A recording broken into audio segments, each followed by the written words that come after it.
నమస్తే రమ్మగారు. నమస్తే జయ. మంచి చందమామ కథ ఒకటి చెప్తారా? హ్మ్. పాత కథ చెప్తా. ఓ ఊళ్ళో ఓ కుటుంబం ఉండేది. ఇద్దరు అబ్బాయిలట వాళ్ళకి. ఇద్దరు పిల్లలు అంత కొంచెం పెద్దవాళ్ళయ్యాక తల్లి మళ్ళీ గర్భవతి అయింది. మూడో మాట. అయితే ఆవిడకి వెలక్కాయ తినాలని చాలా కోరికట. ప్రెగ్నెన్సీలో. ప్రెగ్నెన్సీలో. మగ పిల్లలు కాస్త 7, 8 ఏళ్ల వాళ్ళు అయ్యారు. 8, 9 సంవత్సరాలు. 9 ఏళ్ళు ఒకడికి, 7 ఏళ్ళు ఒకడికి. ఇద్దరు మంచి చురుకైన వాళ్ళు. అయితే వెలక్కాయ, వెలక్కాయ అని రోజు అడుగుతుంటే వాళ్ళు ఎక్కడుంటాయి వెలగపళ్ళు? ఎక్కడో అడవుల్లో ఉంటాయి. ఆడికి ఎవడెళ్తాడు? అవన్నీ నేను చావలేను. ఏదో చింతకాయ పచ్చడి చేసు తిను అని ఆయన కేకలేసేవాడు. అయితే పిల్లలన్నా రోజు వెలక్కాయ కల్లోకి వచ్చిందని చెప్పేది తల్లి. వీళ్ళకి ఆ తల్లి కోరిక తీర్చాలని పుట్టింది ఆ మగ పిల్లలిద్దరికి. సరే వీళ్ళు ఏం చేశారు? అందరినీ అడిగేవాళ్ళు. వెలక్కాయ ఎక్కడుంది? వెలక్కాయ తోటలు ఎక్కడున్నాయి? వెలక చెట్లు ఉన్నాయా? అని అడిగితే వాళ్ళెవరో చెప్పారు. అటు ఉత్తరం వైపు వెళ్ళే ఊళ్ళ దారిలో వెలగ చెట్లు ఉన్నాయని అక్కడి నుంచి కోసుకోవచ్చని. ఈ పిల్లలిద్దరూ 2 రోజులకి 3 రోజులకి ఒకసారి వెళ్ళి చూసొస్తూ పర్వాలా మనం వెళ్ళగలిగే దూరమేనని ఇద్దరు పోయి అడవిలోకి వెళ్ళారు. వెళ్తే అది పెద్దగా మనుషులు తిరిగే ప్రాంతం కాదు. షార్ట్ కట్స్ ఏవో ఉన్నాయి. ఇంకో పక్క నుంచి వెళ్ళేవాళ్ళు. సరే అందరూ తిరిగేది కాకుండా కొంచెం నిర్జనంగా ఉన్న ప్రదేశంలో చూస్తే వెలగ చెట్లు కనపడ్డాయి. పిల్లలిద్దరూ ఏం చేశారు? ఒకడు చిన్నవాడిని ఎక్కించి పెద్దవాడి కిందుండి క్యాచులు పెట్టి ఒక అరడజన్ పళ్ళు తెంపారు. తెంపేశారు కదా, ఇట్లా పళ్ళు తీసుకుని ఇట్లా కిందకి దిగి తువ్వాల్లో మూటగట్టారు. మంచి మంచి వాసన వస్తుంది. వెలగపళ్ళ వాసన మహా రుచికరమైన వాసన, భలే పిలుస్తుంది. ఆ పళ్ళు మూటగట్టి భుజాన్ని వేసుకుని నడిచి వచ్చే లోపల ఒక బ్రహ్మరాక్షసుడు కనపడ్డాడు వాళ్ళకి. పిల్లలకి. ఆ చెట్టు వాడిది. పట్టేసుకున్నాడు ఇద్దరిని. పట్టేసుకుంటే కేకలు పెట్టారు పిల్లలు. వదిలే వదిలే మమ్మల్ని వదిలింటే, ఎవర్రా మీరు? ఇంత భయం లేకుండా ఎందుకు వచ్చారంటే, ఆ కాదు వెలక్కాయలు కోసుకోవటానికి వచ్చాం, మా అమ్మకి వెలక్కాయలు కావాలంది అని చెప్పేసరికల్లా ఏదన్నాడు, ఎందుకు వెలక్కాయ ఏం చేసుకుంటుందిరా మీ అమ్మన్నాడు. కాదు మా అమ్మ కడుపుతో ఉంది, ఆవిడకి తినాలంటే తీసుకో తీసుకోవడానికి వచ్చాము. అన్ని కాయలు వద్దు, వదిలేస్తాం, 2 కాయలు ఇవ్వు చాలు మాకు, మిగిలిన నువ్వే తీసేసుకోమన్నారు. అనేసరికల్లా వీడికి ఏం తట్టింది, ఈ పిల్లలిద్దరికి అక్కడ కడుపుతో ఉంది అన్న మాట ఇంట్రెస్టింగ్గా తోచింది ఆ రాక్షసుడికి. ఓరి. వాడన్నాడు, మొత్తం కాయలు పట్టుకుపోండి, మీ ఇద్దరిని వదిలేస్తా. మీ అమ్మ కడుపుతో ఉంది కదా, కన్నాక ఆ పిల్లని నాకు ఇచ్చేయాలి. ఇప్పుడు ముందు ఈ పీకలు పుచ్చుకున్నాడు, వీడిని వదిలించుకునే ఉపాయం ఏమిటి? అక్కడి నుంచి పిల్లలిద్దరూ సరేనన్నారు. మరి ఇంకో దారి, చిన్నపిల్లలు ఇంకేమంటారు, ఏం చేస్తారు? సరే వెలక్కాయలన్నీ పుచ్చుకుని ఇంటికి బికమొహాలు వేసుకుని వచ్చారు. వాళ్ళమ్మ సరే వెలక్కాయలు వెలగ వాసన వచ్చేసరికి కల్లని వెంపర్లాడిపోయి గబగబా పచ్చడి చేసుకుని దానికి అన్నం పెట్టుకుని తిని, అబ్బా ఎంత సంతోషంగా ఉందిరా, ఎంతో బాగుంది ఎంతో బాగుంది. బెల్లం వేసుకుని తొక్కి తీపి పచ్చడి చేసి పెట్టుకుంది, పచ్చడి చేసుకుంది. 2 పూటలు గడిచేసరికి పిల్లలు బిక్కమొహాలతోటి తిరుగుతున్నారు. రాత్రిపూట నిద్రలో ఏడుస్తూ కనపడ్డారు. అక్కడి నుంచి బతిమలాడింది, ఎందుకురా ఎందుకురా, ఏమైందిరా, ఏదైనా దెబ్బ తగిలిందా, కడుపులో నొప్పిగా ఉందా, ఆకలిస్తుందా, నాన్న తిట్టాడా, 100 ప్రశ్నలు అడిగితే, అమ్మ వెలక్కాయలు కోయటానికి అడవిలోకి వెళ్తే రాక్షసుడు పట్టేశాడు, నువ్వు కన్నాక పుట్టిన పాపాయిని తనకి ఇచ్చేయాలన్నాడే, లేకపోతే మా ఇద్దరిని చంపేస్తామన్నాడు అనేసరికల్లా ఇక భయమేసింది. కానీ పిల్లల్ని ఓదార్చింది గట్టిది. ఏమంది, ఒరే ఇప్పుడు కాదురా చెల్లాయో తమ్ముడో పుట్టాక కదా, ఆనాడు చూసుకుందాము, ఇంతకీ 4 నెల కనాలుగా. సరే అక్కడి నుంచి సర్దుకున్నారు పిల్లలు. వాళ్ళ అమ్మ ఏదో మరిపించింది, ఆ కథ ఈ కథ చెప్పింది. రాక్షసుని ఎట్టా మట్టు పెట్టచ్చో బోళ్ళని చందమామ కథలు ఉన్నాయి, ఆ రోజుల్లో కూడా ఉండేవి. నెత్తి మీద వేడి వేడి నూనె పోయటం, అరిసెలు కర్ర పెట్టి నెత్తి మీద ఒకటి పెట్టడం, దుడ్డు కర్ర పెట్టి కొట్టేయటం, అట్లాంటివి బోళ్ళు కథలు చెప్పి పిల్లల్ని మాయబుచ్చేసింది. సరే కొన్ని రోజులకి కన్నది ఈవిడికి ఆడపిల్ల పుట్టింది. చక్కగా అందంగా బొమ్మలా ఉన్న పిల్లకి కనకమ్మ అని పేరు పెట్టుకున్నారు. సరే 6, 7, 8 నెలలు గడిచాక ఈ ఊళ్ళలో జనాలు ఎవరో మాట్లాడుకుంటూ అటు పోతూ ఉండగా వీళ్ళింటో ఆడపిల్ల పుట్టిందని బ్రహ్మరాక్షసుడికి కర్ణాకర్ణిగా తెలిసిపోయింది. ఒకరోజు వచ్చేసాడు వాడు రాక్షసుడు, వీళ్ళ ఇంటికి వచ్చేసరికల్లా ఈవిడ పంచలో కూర్చుని పిల్లకి పాలిస్తోంది ఒళ్ళో వేసుకుని. అది చూసి, నీ కొడుకులిద్దరిని వదిలిపెట్టేశాను, ఈ పిల్ల కోసం ఇచ్చేయి, నా పిల్లని నాకు ఇచ్చేసేయి, నేను ఇచ్చిన వెలగపళ్ళు దీనికి అన్నావు దీన్ని అని కేకలు పెట్టాడు. ఆవిడేమంది, అదేమిటి ఇంత పాలు తాగే పిల్ల, ఇది ఇంత ఉంది, ఇది నీకేం సరిపోతుంది, కాస్త 6, 7 ఏళ్ళు 8 ఏళ్ళు రానివ్వు, పిల్ల కొంచెం పెరుగుతుంది, అప్పుడు మేము ఆటాపాట ముద్దు ముచ్చట చూసుకుంటాం, ఆడపిల్లలు లేరు నాకు, 2 మగపిల్లలేను, అప్పుడు పట్టుకెళ్తూ కానీ అప్పుడు మాత్రం పిల్ల అయితే కదా నీకు సరిపోయేదని అనేసరికి సరేనండి రాక్షసుడు, ఇది పాయింటే కదా. అవును. పిల్ల కొంచెం పెరగాలి కదా. ఏ పండైనా పక్వానికి వస్తేనే రుచిగా ఉంటుంది. పచ్చికొస్త పాకాయ ఏమి రుచి అని పిల్లని వదిలిపెట్టిపోయాడు. భర్త పిల్లలు గోల పెట్టారు. ఎట్లా ఎట్లా ఎట్లా తప్పించుకోవాలంటే కొంతకాలం తప్పించుకుందాం, తర్వాత చూద్దాం. ఉమ్. పిల్ల మంచి తెలివి గలది. దానికి ఏడాదికే నడకొచ్చేస్తుంది, ఏడాది దానికే మాటలు పాటలు అన్నీ వచ్చినాయి.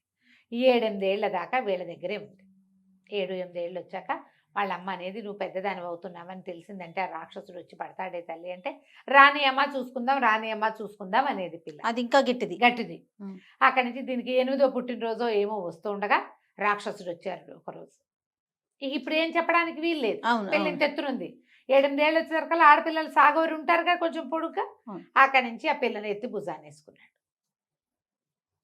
భుజాన్నేసుకుని, నీకు సరిపోదు ఈ పిల్ల, నీకు చాలదు, ఇంత చిన్న పిల్ల, ఇది నీకు సరిపోదని తల్లిదండ్రి చెప్తే ఏమన్నాడు, ఆ పెంచేదేదో నేనే పెంచుకుంటా, నేనే పెంచుకుని నాకు సరిపోయే సైజు వచ్చాక అప్పుడు తింటానని చెప్పి భుజాన్నేసుకుని తీసుకొచ్చాడు. తీసుకొస్తే ఒక పెద్ద కోట, ఆ వెలగ చెట్ల వెనకాల వాడి కోట ఉంది. ఉహు. చాలా పెద్ద ఇల్లు, చుట్టూతా చెట్లు గిట్లు ఉండి మామూలు మనుషులు ఎవ్వరు దానికి దగ్గరలోకి రారు, ఒక తోటల్లే ఉంది. ఆ ఇంట్లో దించాడు. పిల్ల కాస్త అన్నం వండుకొని తింటాలు అన్నీ వచ్చు, పళ్ళు పోసుకొని తింటాలు వచ్చు. 8 ఏళ్ళు వస్తే పాతకాలంలో 8 పిల్లలకి అన్ని పనులు వచ్చే ఉండేవి. అవును, అవును. అక్కడి నుంచి పిల్లని ఇంట్లో దింపితే అది ఆ ఇల్లంతా తిరిగి అటు తిరిగి ఇటు తిరిగి చూస్తూ ఉండేది. భయం లేకుండానే ఉంది, చూద్దాం ఎన్నాళ్ళు గడుస్తుందో అని. అంత పైగా 8 ఏళ్ల పిల్లలకి అంత భయాలు తెలియవు అందరికీ. అవును. అయితే ఈ రాక్షసుడు పొద్దున్నే వెళ్ళి సాయంత్రం తిరిగి వచ్చేవాడు. వాడు లేనప్పుడు ఇది ఇంటి చుట్టుపక్కల ఉన్న తోటలో చెట్లెక్కి పొట్లెక్కి పువ్వులు కోసుకుని తిరుగుతూ ఉండేది. తిరుగుతుంటే ఈ ఇంటికి పెడగా ఒక స్తంభం ఉంది, గంధపు స్తంభం, పెద్ద స్తంభం లాంటిది ఉంది. ఆ స్తంభం ఏమిటో వాడికి కూడా తెలియదు. ఆ ఇల్లు ఎవరిదో, వీడు ఆక్యుపై చేసుకుని ఉంటున్నాడు అందులో. ఓకే. ఈ పిల్ల ఆ స్తంభానికి ఇట్లా చేయి పెట్టి స్తంభం చుట్టూతో తిరుగుతూ గుడుగుడు గుంచం ఆడేది. ఒకతే కదా పాపం అవునవును, ఆడుకోవడానికి. అవునవును. ఇద్దరు పిల్లలుంటే వాన వాన వాళ్ళప్పలు గుడుగుడు గుంచాలు ఆడతారు. ఒకళ్ళే ఉంటే ఏం ఆడతారు? ఆ స్తంభాన్ని నేస్తం చేసుకుని దాని మీద చేయి పెట్టి తిరుగుతూ ఉండేది. తిరుగుతూ ఉంటే ఆ తిరుగుతూ ఓసారి ఇట్లా దబక్కని పక్కకు పడింది. అక్కడ ఒక మీట లాంటిది ఉంది నేల మీద ఇంత. ఆ మీట మీద దీని చెయ్యి అదుముకొని స్తంభం ఇట్లా తెరుచుకుంది. ఉమ్. ఏంటో చూద్దామని ఈ పిల్ల లోపలికి వెళ్ళింది. ఆ లోపల కూడా ఒక మీట ఉంది. ఆ మీట నొక్కేసరికల్లా స్తంభం మూసుకుపోయింది. ఓ. స్తంభం నొక్కితే లోపల నొక్కితే తెరుచుకుంటుంది, బయట నుంచి నొక్కినా తెరుచుకుంటుంది. అది లోపల ఉండిపోయింది. అక్కడి నుంచి పిల్ల ఏం చేసింది, ఇక రాక్షసుడికి అందకుండా ఆ స్తంభంలో ఉండటం మొదలుపెట్టాడు.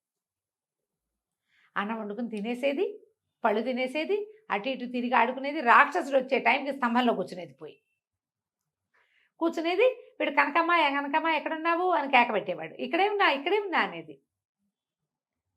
ఇంట్లో ఉన్నట్టే ఉండేది, కానీ ఎక్కడుందో వీడికి మాత్రం కనపడేది కాదు. ఉమ్. కనిపించకుండా స్తంభంలో కూర్చుని ఉండేది.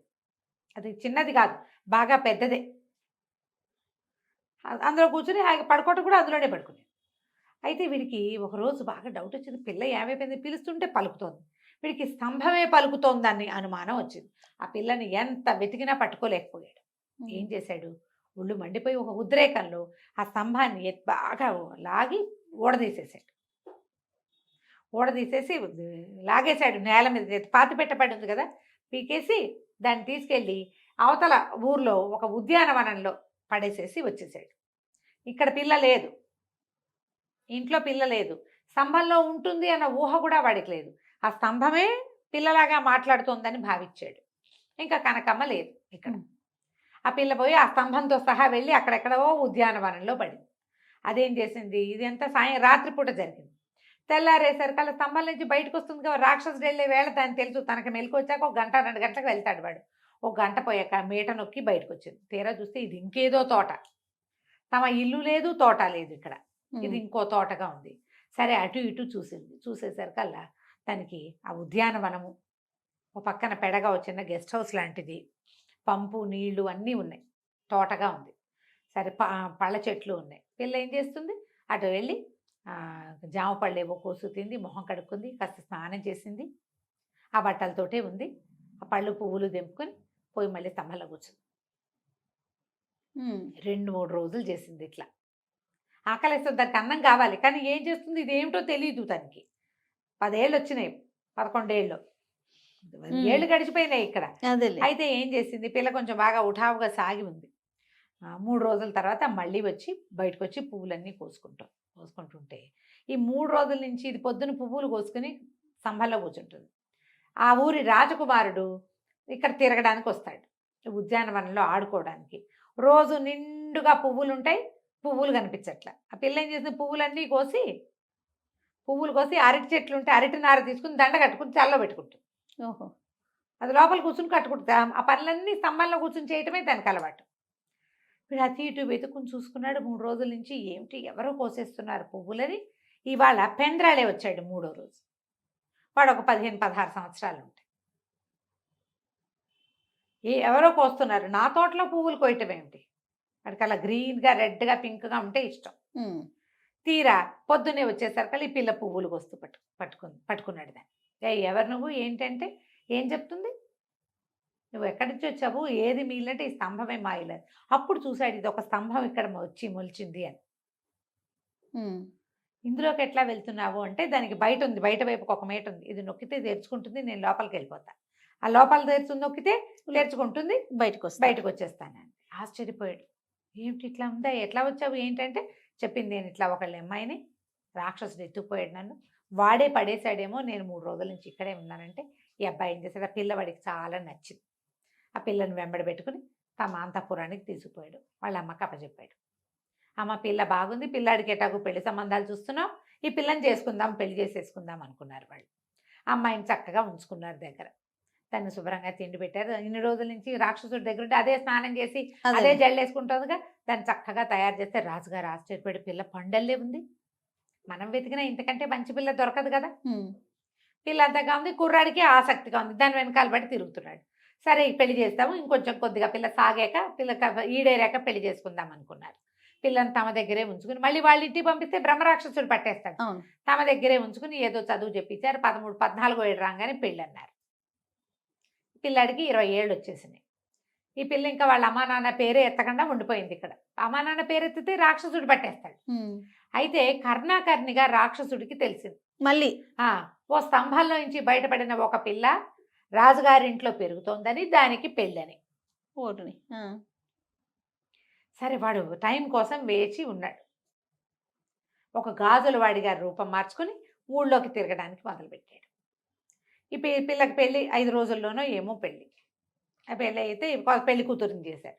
ఈ పెళ్లి కూతురుని చేశాక ఈ పిల్లకి గాజులని కేక వినపడింది బయట. గాజులు కేక వినపడతాం. చేతి నిండా గాజులు వేసుకుంటే బాగుంటుంది. ఆ పిల్ల ఏమో పల్లెటూరు పిల్ల. అక్కడ అందరికీ చిన్నప్పుడు తమ తల్లికి ఇన్ని గాజులు ఉండటం తెలుసు. బంగారు గాజులు కంకణాలు వేస్తారు వీళ్ళు. హ్మ్. హ్మ్. ఆ గలగల్లాడే మట్టి గాజుల కోసం ఆమె గాజులు వేయించుకుంటానని అడిగేసరికి ఆ గాజుల వాడిని కేకేశారు. వాడి చేతి నిండా గాజులు వేసి ఈ పిల్లని ముట్టుకునేసరికి ఇదే కనకమ్మని తెలిసిపోయింది. అతను చూసిన పిల్ల 11 ఏళ్ళది. ఇప్పుడు 14 ఏళ్ళు వచ్చి ఇంటెత్తునుంది. పట్టుకుని, "ఓ కనకమ్మ, నన్ను గుర్తుపట్టావా? నేనే పెంచాను నిన్ను.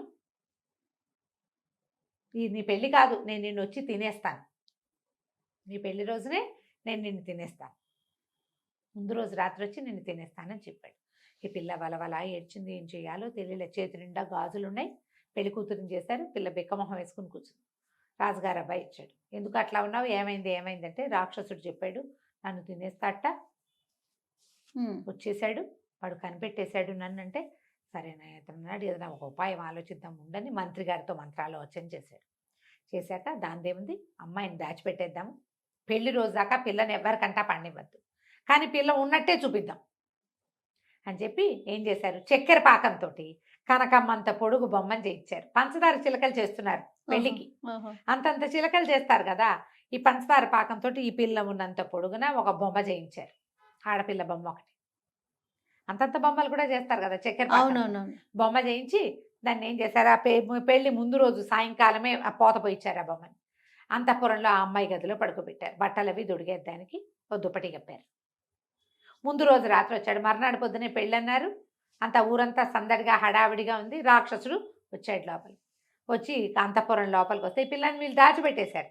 ఆ మంచం మీద పడుకున్న చక్కెర బొమ్మని దుప్పటి తీసి చూస్తే చీకట్లో కనపడుతోంది బొమ్మ. ఎత్తి అమాంతం భుజానేసుకున్నాడు. భుజానేసుకుని నడవటం మొదలుపెట్టాడు. ఆ లోపల అంతఃపురంలో చేయి తగలకుండా దుప్పటి ముసుగేసి ఉన్నది గట్టిగా ఉంది బొమ్మ. వీడు భుజాన్ని వేసుకుని గబ గబ నడుస్తుండేసరికల్లా ఆ కదలికల వేడికి బయట ఉన్న వాతావరణానికి మెల్లిగా బొమ్మ మెత్తబడ్డం మొదలుపెట్టింది. పాకం కరగదు. అదేగా. ఆ! మెత్తబడేసరికల్లా ఏమిటే మెత్తగా అయ్యావు కనకమ్మా అని ఏమిటి అనేసి ఇట్లా అన్నాడు బొగ్గ. అనేసరికల్లా టుపుక్కుమన్న ముక్క ఊడొచ్చింది. ఆ ముక్క ఏమిటి ఏమిటి ముక్కలు ఊడొస్తుంది అని నోట్లో వేసుకున్నాడు. తీయగా ఉంది. ఓసిని ఇంత తీయగా ఉన్నావేమిటే కనకమ్మా నువ్వు అని ఒక ముక్క చెయ్యి కాలు తినేసాడు. ఎంత తీయగా ఉంది కనకమ్మ అని చెప్పేసి మొత్తం చక్కెర పాకపు బొమ్మంతా తినేసాడు. కనకమ్మని తినేశాను అనుకున్నాడు. అనుకుని రాక్షసుడు తన ఇంటికి వెళ్ళిపోయాడు. మర్నాడు పొద్దున్న పెళ్లి చేసేశారు.